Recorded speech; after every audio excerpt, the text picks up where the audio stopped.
Game 7 or him being able to win one game on the road. That said, if I just sit back and look at this objectively, and I'm not taking into consideration my pick, I have to say Boston still has control of this series. They're the ones with the home court advantage. They are undefeated at home. Just like their role players and their players in general don't play well on the road, Cleveland's have struggled on the road as well. And the big things in games 3 and 4 for Cleveland, as much as LeBron played great and other guys stepped up offensively, it was the defense. Yes. It was LeBron playing better defense, and it was, heck, Kyle Korver looked like he was all NBA defense last night. He was diving on the floor like high school coach. Exactly, yeah. Get on the floor. Shots. Yeah. Jaylen Brown, he's blocking Jaylen Brown, an athletic young player. Shot. Yeah, it was incredible. Will they do that on the road? They haven't in games 1 and 2. They've been bad defensively on the road.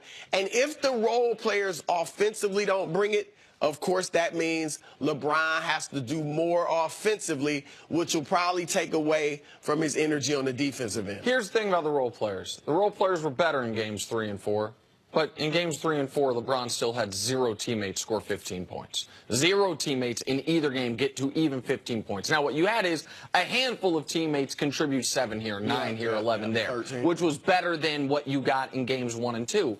But the other reason that I feel the Cavs are now back in control of this series is we have seen some adjustments made by the much maligned Ty Lue that have not been countered by the much deified by myself primarily, Brad Stevens. Like, we saw Ty Lue go to Tristan Thompson, and Al Horford historically, for some reason, Horford dominates Joel Embiid, and then just gets bedeviled by Tristan Thompson.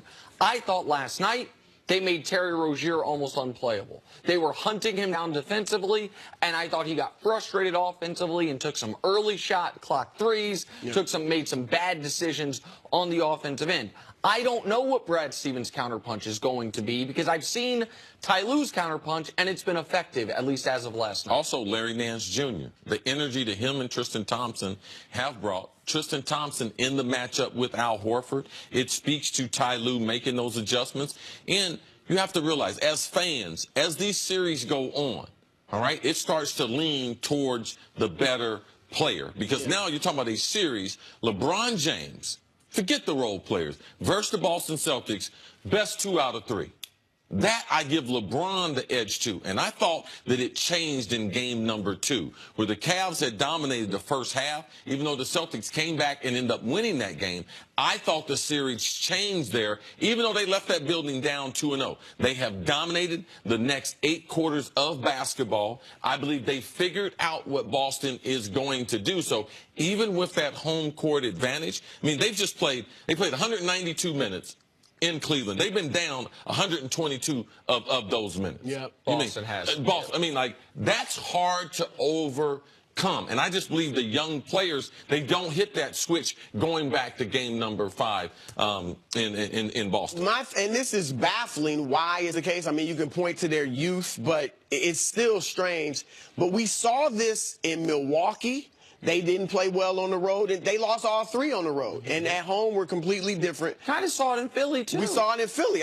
They really should have lost those 2 games. They played well in the clutch. So, and I also think in game 4, the fact that they made a little run, they were down, 19 early, and they cut it to 9-6, I think, at one point. The fact that they did hang in there and get some things going, I just think is going to help them mentally when they go back home. They're already going to feel good about being at home. They're also going to feel like, okay, we played much better in game 4 than game 3. This is what they need to answer to.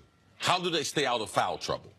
And when they go into the smaller lineup, where if you're going to have Al Horford at center, who's going to guard LeBron? And whoever has guarded LeBron has gotten himself into foul trouble. So those first 12 minutes and being able to avoid foul trouble, I believe, is huge for that young team. What did they keep the Celtics from doing? Besides Al Horford, who's basically been non-existent the last 2 games, what have they really kept the Celtics from doing? Well, that was huge right there. And then just the defensive energy, the intensity. Like we said, Kyle Korver is blocking shots. Effort. The Cavs just had a lot more effort.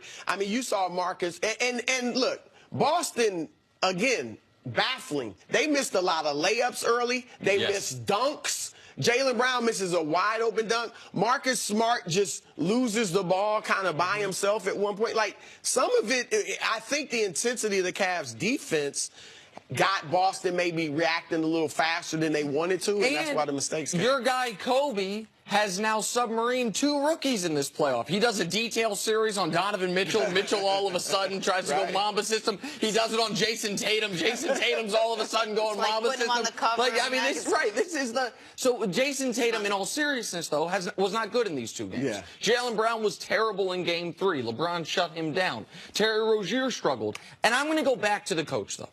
Because here's what's not fair. I don't mind getting out ahead of things. I don't mind looking at me and saying, calm down a bit when I say Brad Stevens is best coach in the NBA. Oh, yeah. Odell Beckham, greatest hands ever. I never said Beckham had the greatest hands ever. But I did say Brad Stevens is the best coach in the NBA.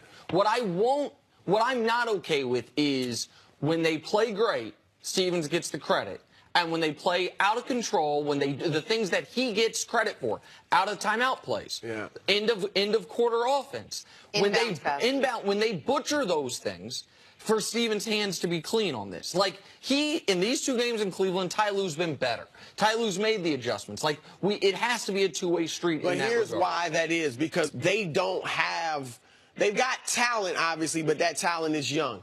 They don't have a roster that you would think would be at this point with the Cleveland Cavaliers in the Eastern Conference Finals. So of course, they got the best player in the world. And they got Kevin Love, who's a perennial all-star. I'm just saying, when you look at Boston's youth, the injuries, all that, you say, how in the world are they doing this? And you point to the coach.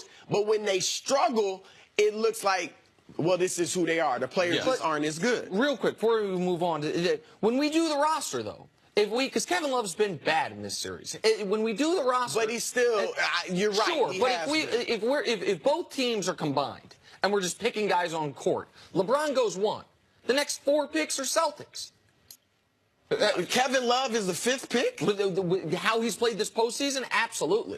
I mean, you tell me. The next, if LeBron he has not been 1, good, but those guys from Boston have been up and down too. I mean, Horford's 4 shots in Game 3. Okay, if Love was doing that, we'd be saying, "Where's Kevin Love?"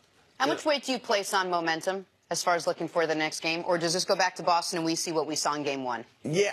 Well, no, like I said, I expect Cleveland to win.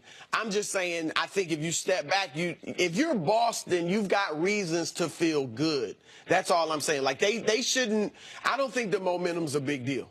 I think that it's just going to come down to the players, how good LeBron is, and how much different Boston's players are in Game 5. Typically, the Game 5 is a lot closer. Even though Games 3 and 4 sometimes can be lopsided, we see the huge momentum swing. You got one game. You're trying to defend home court, which Boston is trying to do. You don't see the huge jump that we saw. Cleveland getting energy, Boston energy being taken away from them, we saw when the series transferred to Cleveland. Let me ask you this real quick before you go. I think Cleveland can lose Game 5 and still win the series.